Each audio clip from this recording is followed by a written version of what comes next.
Hi all, അസ്സലാമലൈക്കും. Welcome back to Silnas kitchen.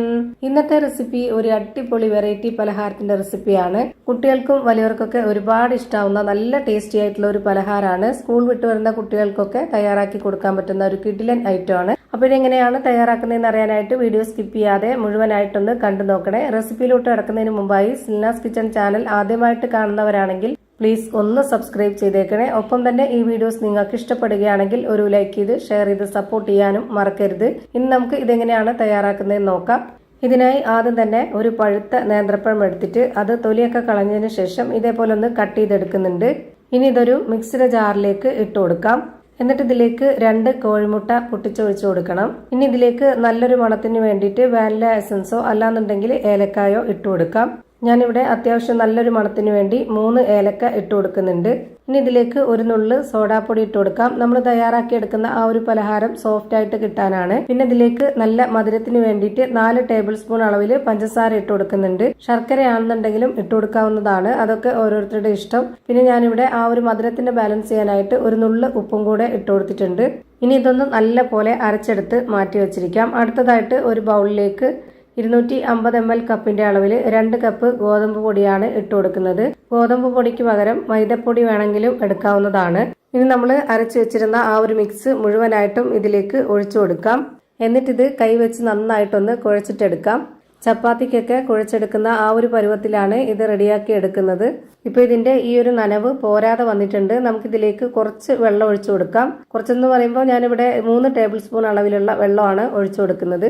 ഇപ്പൊ ഈ ഒരു വെള്ളം മതി. ഇനി നമുക്കിത് നന്നായിട്ട് ഒന്നുകൂടി കുഴച്ചിട്ടെടുക്കാം. ഈ ഒരു പരുവത്തിന് കിട്ടിയതിന് ശേഷം പിന്നെ നമുക്ക് ഈ ഒരു മാവിന്ന് കുറച്ചായിട്ട് എടുത്തിട്ട് ഇതുപോലെ ബോൾ ഷേപ്പിലാക്കി എടുക്കുന്നുണ്ട്. എല്ലാ മാവും ഇതുപോലെ ഉരുട്ടിയെടുത്ത് വെച്ചതിന് ശേഷം ഇതുപോലെ ഒരു ബോർഡിലേക്ക് കുറച്ച് ഗോതമ്പ് പൊടി ഇട്ട് കൊടുക്കുന്നുണ്ട്. എന്നിട്ട് ഇതിൽ നിന്ന് ഒരു മാവ് എടുത്തിട്ട് ഇതിലേക്ക് വെച്ച് കൊടുത്തിട്ട് നന്നായിട്ടൊന്ന് പരത്തി എടുക്കുന്നുണ്ട്. പ്രത്യേകിച്ച് ആകൃതിയോ ഷേപ്പോ ഒന്നും ഇല്ലാതെ നന്നായിട്ട് പരത്തി എടുക്കുകയാണ് ചെയ്യുന്നത്. എന്നിട്ട് അതിന് മുകളിലേക്കായിട്ട് കുറച്ച് ഓയിൽ ഒഴിച്ചു കൊടുത്തിട്ട് അതിന് മുകളിൽ കുറച്ച് ഗോതമ്പ് പൊടി കൂടെ ഇട്ട് കൊടുത്തിട്ട് ഇനി ഇതുപോലെ 2 അറ്റവും ഒന്ന് മടക്കി കൊടുത്തതിന് ശേഷം അതിന് മുകളിലേക്ക് കൂടി കുറച്ച് ഓയിൽ ഒഴിച്ചു കൊടുത്തിട്ട് കുറച്ച് പൊടിയും കൂടെ ഇട്ട് കൊടുത്ത് ഇതുപോലെ ഒന്നുകൂടെ മടക്കി കൊടുക്കാം. ഇതുപോലെ ചെയ്യുന്നത് കുറച്ച് ലെയറോട് കൂടി കിട്ടാൻ വേണ്ടിയിട്ടാണ്. നിങ്ങൾക്ക് ഇഷ്ടമുള്ള ഏത് രീതിയിൽ വേണമെങ്കിലും ഏത് ഷേപ്പിൽ വേണമെങ്കിലും ചെയ്തിട്ടെടുക്കാവുന്നതാണ്. ഞാനിപ്പോൾ ഈ ഒരു രീതിയിലാണ് ചെയ്തെടുക്കുന്നത്. ഇനി ഇത് നന്നായിട്ട് ഒന്നുകൂടി പരത്തിയെടുക്കുന്നുണ്ട്. ഇതുപോലെ സ്ക്വയർ ആയിട്ടൊന്ന് പരത്തിയെടുത്തതിന് ശേഷം പിന്നെ അതിന്റെ നടുഭാഗത്തായിട്ട് ഇതുപോലെ ഒന്ന് കട്ട് ചെയ്ത് കൊടുക്കുന്നുണ്ട്. കട്ട് ചെയ്തതിന് ശേഷം ഈ ഒരു 2 ഭാഗത്തെ മാവിലും കുറച്ചുകൂടി ഓയിൽ ഒഴിച്ചു കൊടുത്തതിന് ശേഷം കുറച്ച് ഗോതമ്പ് പൊടി കൂടി ഇട്ട് കൊടുത്തിട്ട് അതിൽ നിന്ന് ഒരു പീസ് എടുത്തിട്ട് ഇതുപോലെ വെച്ച് കൊടുത്തിട്ട് അതിന് മുകളിലേക്ക് കൂടി കുറച്ച് ഓയിലും പൊടിയും ഇട്ട് കൊടുത്തിട്ട് ഇതുപോലെ ഒന്ന് മടക്കി കൊടുത്ത് നല്ലപോലെ ഒന്ന് പരത്തിയെടുക്കുന്നുണ്ട്. ഇതുപോലെ പരത്തിയെടുത്തതിന് ശേഷം ഇതിന്റെ 4 സൈഡും ഒന്ന് കട്ട് ചെയ്തെടുത്തിട്ട് ഒരു ഷേപ്പ് ആക്കുന്നുണ്ട്. ഇതേപോലെ തന്നെ എല്ലാ മാവും പരത്തി ഒരു പാത്രത്തിലേക്ക് മാറ്റിയിട്ടുണ്ട്. ഇനി നമുക്ക് ഇതൊന്ന് ചുട്ടെടുക്കാം. അതിനുവേണ്ടി സ്റ്റൗവിലേക്ക് ഒരു പാൻ വെച്ച് കൊടുത്തതിന് ശേഷം ഫ്ലെയിം ഓൺ ആക്കി കൊടുത്ത് അതിലേക്ക് ഒരു പീസ് മാവ് ഇട്ട് കൊടുക്കാം. എന്നിട്ട് അതിന് മുകളിലേക്കായിട്ട് കുറച്ച് ഓയിൽ ഒഴിച്ചു കൊടുക്കാം. ഓയിൽ ഒഴിച്ചു കൊടുക്കണമെന്ന് നിർബന്ധമൊന്നുമില്ല. ഓയിൽ ഒഴിച്ചു കൊടുത്താലാണ് ഇത് ഇതളായിട്ട് കിട്ടുന്നത്. ഞാനിപ്പോൾ ഇവിടെ തിരിച്ച് മറിച്ചൊക്കെ ഇട്ട് കൊടുത്തിട്ട് നന്നായിട്ട് വേവിച്ചെടുത്തിട്ടുണ്ട്. ഇത് വെന്തുകൊണ്ടിരിക്കുമ്പോൾ തന്നെ നമുക്കിതിൻ്റെ ലെയറൊക്കെ തനിയെ ഇളകി വരുന്നത് കാണാൻ പറ്റും.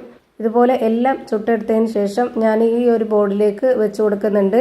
എന്നിട്ട് ആ ഒരു ചൂടോട് കൂടി തന്നെ കൈവച്ചിട്ട് ഇതുപോലെ ചെറുതായിട്ടൊന്ന് അടിച്ചെടുക്കാം. അപ്പോൾ ഇതിന്റെ ലെയറൊക്കെ ഇളകി കുറച്ചൊന്ന് കുഴഞ്ഞു കിട്ടും. അപ്പോൾ നല്ല ടേസ്റ്റി ആയിട്ടുള്ള ഒരു അടിപൊളി പലഹാരം റെഡിയായി കിട്ടി.